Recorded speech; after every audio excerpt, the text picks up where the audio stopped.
strategic direction on how to manage this.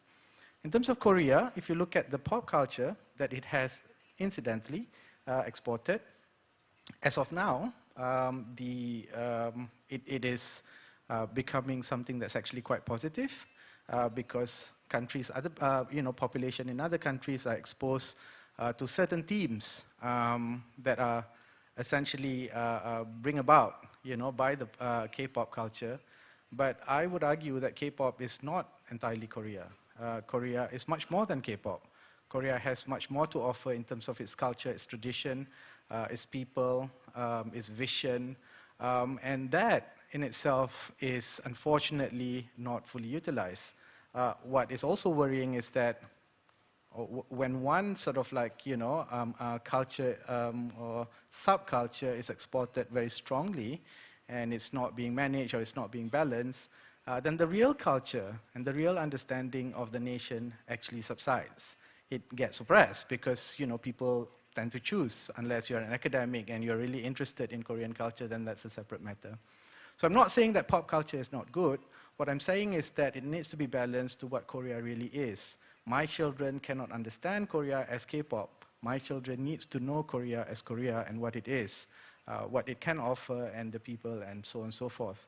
So I think that is a little bit out of the box from the traditional approaches of organizations like maybe KOICA, but it is worth exploring into and think about how people-to-people exchanges, to have better sustainable relationships, between countries that Korea is interested in, be it the CLMV-IP countries or, all the countries, within ASEAN.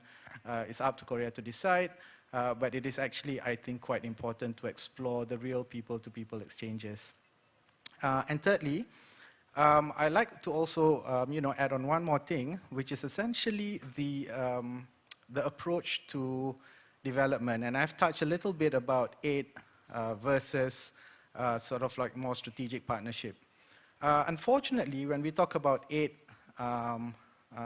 direction or aid vision of development, we often have a limitation of the countries that we work with.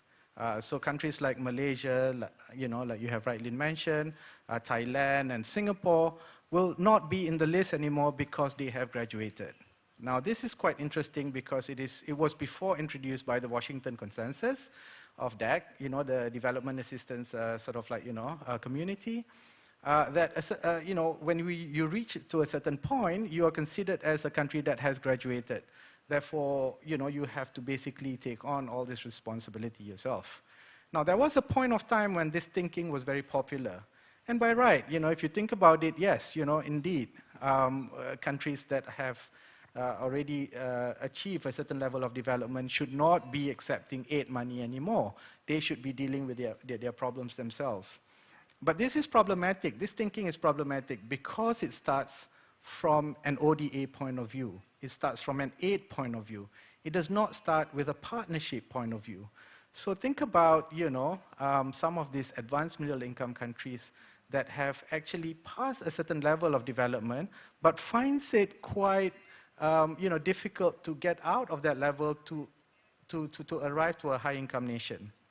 We know that in the history of growth, there's only a few countries in Asia that has really made it from a low income to a high income, and Korea is one of them.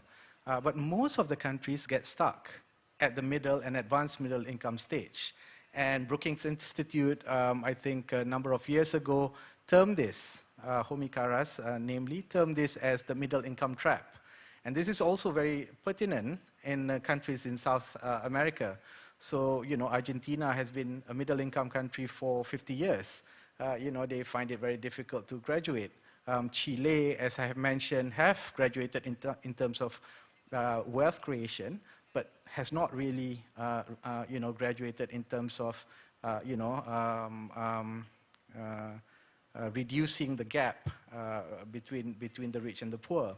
So there's all of those mixture that is beyond the aid scope.